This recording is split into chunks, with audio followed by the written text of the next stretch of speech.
2017 has been a year of some fantastic fights. We had Andrew Ward versus Sergey Kovalev. We had Mayweather versus Conor McGregor, even though that one was more of a mismatch fight. But we had some fantastic fights with stoppages. We haven't had so many stoppages in a year in a long time. We also saw Anthony Joshua stop Carlos Takam. It was a little bit early, but it was, I thought Carlos Takam was still a live dog in that fight. It was stopped a little too early. The referee was too much involved in that fight. Now let's talk about the fights over the weekend, the big fights over the weekend. And one of them was Deontay Wilder, and he iced Bermane Stiverne. Bermane Stiverne did not belong in the ring with him. Bermane Stiverne couldn't even land a shot on Deontay Wilder.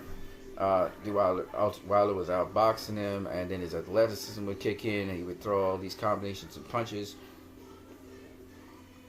Sensational performance, but really Stiverne was no competition for Wilder. Wilder showed different things in the fight: his defense, his range, his ability to find angles on Stiverne.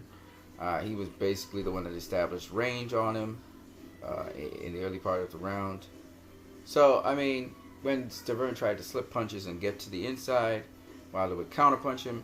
It was just beautiful, and showed that Stiverne just did not belong in Wilder's class. I do believe if Wilder had landed another shot on Stiverne, he would have permanently brain damaged him or killed him in the ring. So Wilder meant everything he said.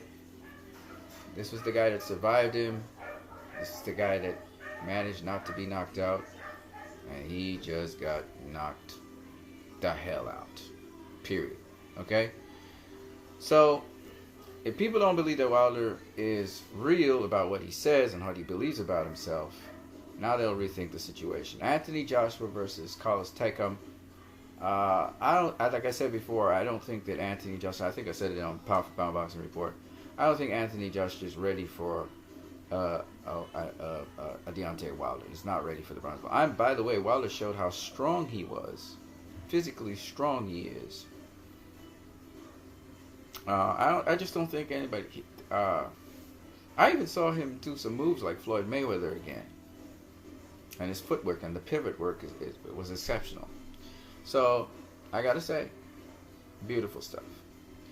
Now, if you guys listen to my response on the podcast, Pound for Pound Boxing Report, I said that Sean Porter is going to find it difficult to fight this naturally 140-pounder who performs better in Adrian Granados. And true to form, Sean Porter did get in some shots. He did the cleaner work, no doubt about that. But Adrian Granados showed him so many different things in that ring because, as I said before, Adrian Granados knows how to pivot. He knows how to work off the ropes. He can fight in the center of the ring. And you know what's interesting about this fight? This fight ended up with Adrian Granados walking down Sean Porter. He was literally chasing him around the ring. It's crazy. A 140-pounder doing that to you, Sean Porter. Come on now, dude. Everybody was saying, oh, Sean Porter because he's the bigger, heavier fighter. Where was the bigger, heavier fighter when Granados was chasing him down in round 12, in round 11, in round 10?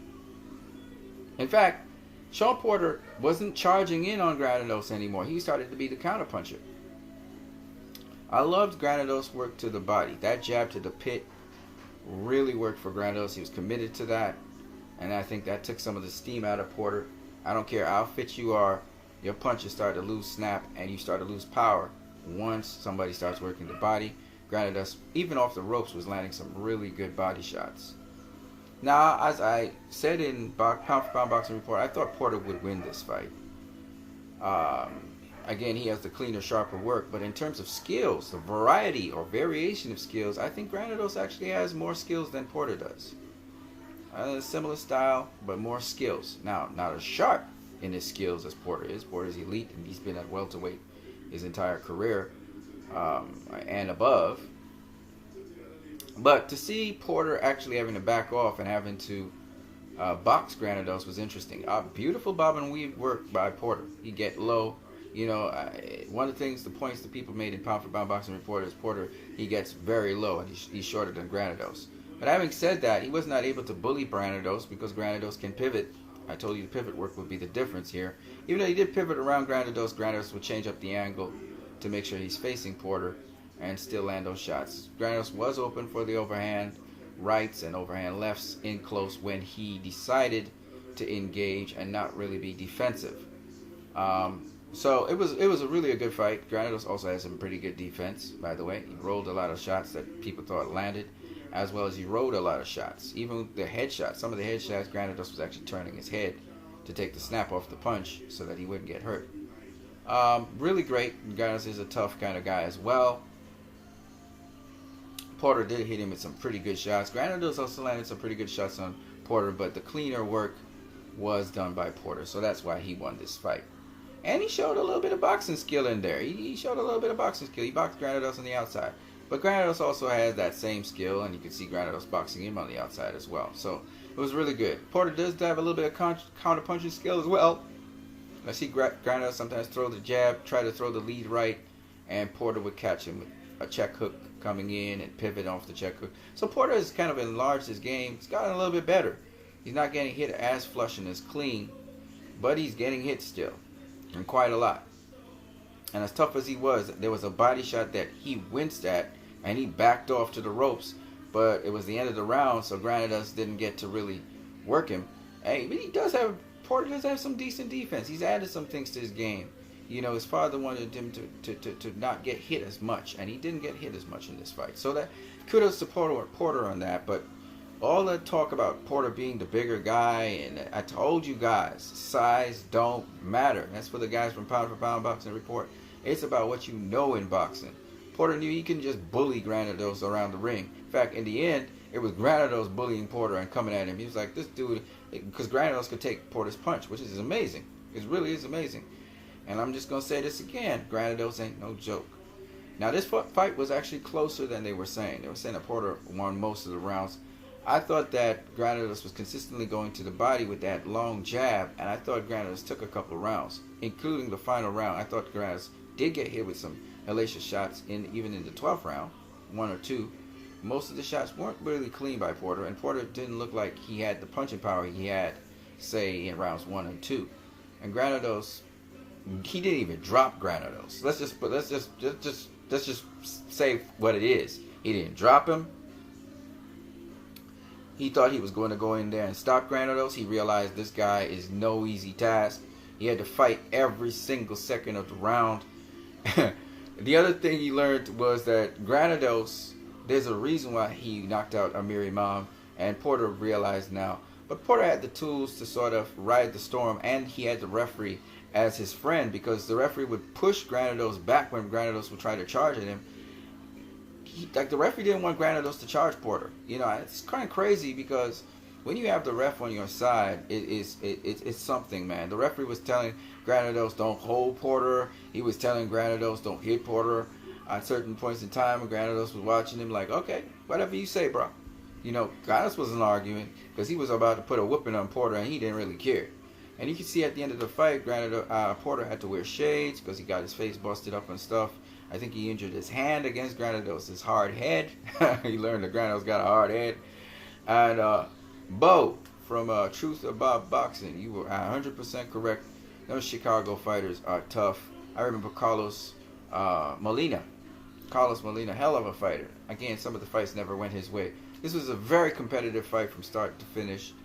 I had Porter winning 7-5. It was a close fight. It was a split decision. And this could even be classed... it could even be classed as, in some corners, 6-6. I mean, it's really pushing it because I thought Porter won this fight. But you could have it as 6-6 just based on the body work that Granados was landing, some of those nice headshots. But he wasn't very frequent with the headshots landing because Porter would bob and weave under them.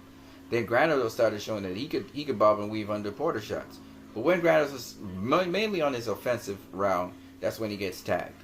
Or when he takes Porter for granted because he thinks he can take a shot. And Porter's piling on points once he does that. So Porter had the more eye-catching shots. When he did hit Granados, he really hit him. But Granados is the same kind of guy like Porter, and you guys must be amazed by this because Granados, as I said before, he performs best at 140 pounds. And even when he fought against Adrian Broner, again, he looks a little bit sloppy in the higher weight classes. He's not as sharp because he's a 140 pounder. But what a hell of a fight. He wasn't backing down no time. He walked down Porter in the final parts of the fight. And Porter was actually against the ropes clinching Granados. He did a lot of clinching in this fight. Porter was the guy clinching. Isn't that crazy? So, remember, Granados got this fight. Yeah, but this is not the preferred weight for Granados. Just imagine if Granados was fighting Porter at 140. Oh, my God. I think he just stopped Porter, to be honest with you. Porter has some excellent work, but he can't hang with this kid. He can't. If Granados acclimates to 147 pounds, really, truly acclimates to 147 pounds, and he has a rematch with Sean Porter, this fight ain't going the distance. I tell you, Granados would knock out Sean Porter. This is what I believe. I mean, I'm exaggerating it, maybe. Maybe Sean Porter doesn't get stopped. He doesn't even get dropped, right? Because Porter has a hell of a chin, too. All right, but the way he was backing up, I remember he had Granados in the corner. Granados hit him one body shot. That dude backed the hell up, and he was in the center of the ring watching Granados. He was just watching him. There was another time Granados, what did he do, boy? He put his two hands down, and he went sideways in a southpaw stance. Porter stayed in the center of the ring. He wasn't coming in at all. He did not come in. He just stood there watching him. And I said, oh, all of a sudden you ain't no bully no more, huh? You ain't bullying nobody no more. This is a smaller fighter. You understand what I'm saying? This is a smaller fighter. So, Keith Thurman also fought him very well off the ropes. And I told you guys Keith Thurman handled him. You know, and you guys didn't hear me. So, yeah, I liked this fight. I thought Porter won, though. I thought you could have him winning as much as 8 rounds to 4, as much as this could have been a draw. I didn't see Granados winning this fight, even though he had good attitude and everything, and he was pursuing Porter, man. Porter was on the back foot, but Porter has enough skill and ability, and he's acquired some skills where he knows how to fight off the back foot much better than he ever has fought off the back foot. So kudos to him on that. Granados was a worthy opponent. I think he just needs to acclimatize to welterweight and stay there for a while. If he wanted to get a rematch with Porter, that would be cool. And he's not as clean on his shots. He's a little bit sloppy in his punching, and he gets hit, especially when he, like they said, he keeps his chin up in the air a little bit too much sometimes. Sometimes he changes level and goes below Porter, which is also cool. Also, some of his shots were a little too high because, again, Porter was bending at the waist. Sometimes he bent way too low, and the ref had to actually later on in the fight tell him, hey, you gotta keep up. You can't be going below the waist all the time. You know, it's one thing to dip below the waist. It's another thing to be doing that consistently throughout a fight and staying below the waist level. That's wrong. But Granados, though, I mean, he changed levels and he still hit him with body shots. Not as frequently as Porter was doing work on Granados, but it was still pretty good.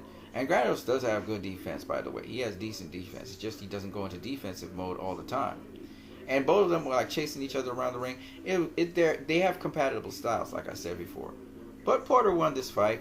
He didn't win it in a convincing way, like how he stopped Andre Berto or Paulie Malignaggi, or how he put down the work on that other 140 pounder who also was doing pretty good against him. I forgot his name now. But I think the guy was from Costa Rica. Don't quote me on this. But Granados put up a hell of a performance, coming up from a 140-pound division, and just laying it all out on Porter, man. I mean, he was chasing down Porter in the latter half of the fight. It was crazy to see that happening. And landing, by the way. Not just chasing him down, but he was landing punches on him.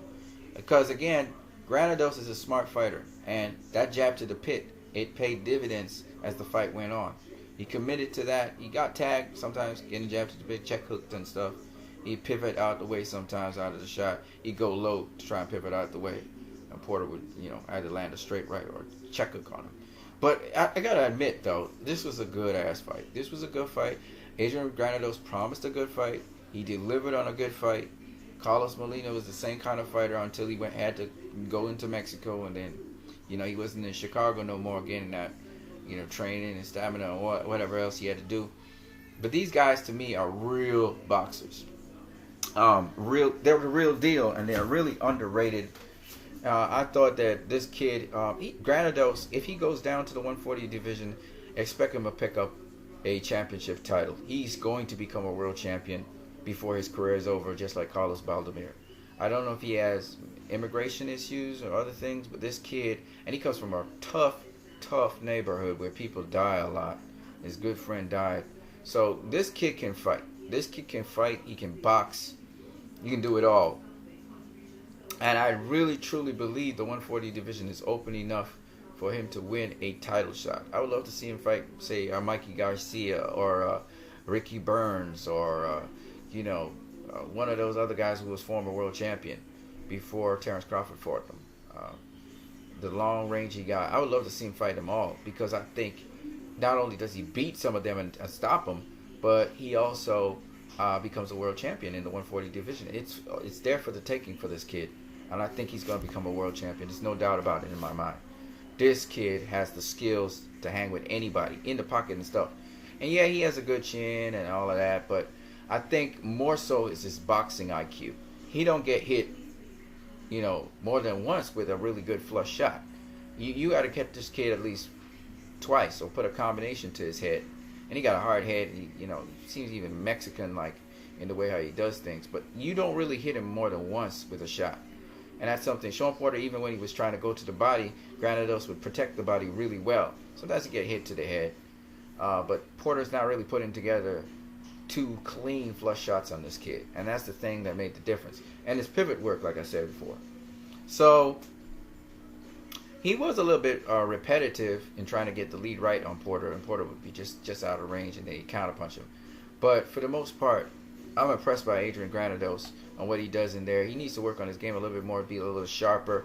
That's where Porter, his skills are sharper than Granados. But when it comes to the variety of skills, Granados got a lot more skills. And Granados gave him so many different looks. I saw him do a thing where he did what is called the extended guard, and then he did a leaping right hook, and he landed it flush on Porter's head, and I was like, damn, I've never seen a leaping right hook. And that was crazy. I've seen a leaping left hook, but I've never seen a leaping right hook. And that was just something I had never seen before. So Adrian Granados has a lot of skill, not only offensively, but defensively. He was able to pivot and turn Porter all the way around the ring, use the shoulder to protect himself against shots and stuff. If he would just put it together really cleanly, he's not completely tidy and clean. He got a lot of skill, but all the skill is not refined and sharpened up enough. If he puts it together sharp and cleanly and stops getting caught to the head sometimes when he's being too aggressive, I think this kid could become a really, really sensational world champion. I think he can grab a belt at 140 that will carry his stock up. Maybe campaign at 140 for a little bit and then jump back up into welterweight and go fight those guys again. Probably get a rematch with Sean Porter somewhere down the road and really show people what he's really got, because he's got it. He's got everything, all the ingredients. It just needs to sharpen them up some more. So that's what I say. I'd love to see him face Jesse Vargas. I think he beats Jesse Vargas. I think he beats Jeff Horn. Would be a nice fight. Him and Jeff Horn would be a good fight as well. But I'd say he go down to 140 first, grab a belt, sharpen up a little bit more, and move back up. I'd love to see him fight Jeff Horn, for instance. That would be a good-ass fight as well. But, yeah. He is about a level below elite. He's got everything to become an elite fighter. He's been on the B side. He's been on the disadvantageous end of the spectrum. And this kid fight through it all. And I love it. I love it. This kid is the real deal. So I just wanted to just talk about Granados versus, say, for instance, Stavern, who's just don't belong on that level with Deontay Wilder. He just don't belong in the ring. That's why he was stopped in the first round. He just don't belong in the ring with Deontay Wilder. He just don't. Okay? It's a totally different level of fighter. That's why he got the bum treatment. I'm not saying he's bum, because Deontay Wilder would say, oh, don't call them bums because they lace up and they put themselves in the ring. But he was just about one shot away from being permanently damaged for life and getting killed, to be honest with you. So I don't think he belongs in the ring with Deontay Wilder. Who do I think will belong in the ring with Deontay Wilder at this point in time? He got a couple of fighters. got a couple fighters. Anthony Joshua, he would be a worthy challenge to Wilder until Wilder really drops that right hand on him. Well, then we see how things turn out from there. We got a couple guys. We got a couple guys in the division.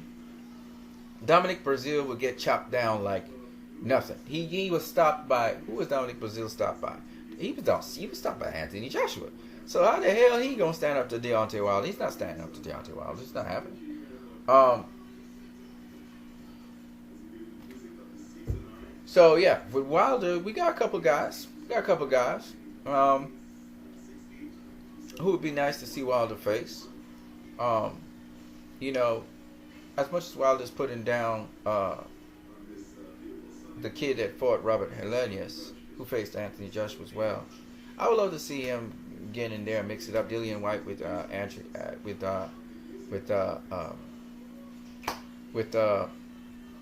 Deontay Wilder. I'd love to see that.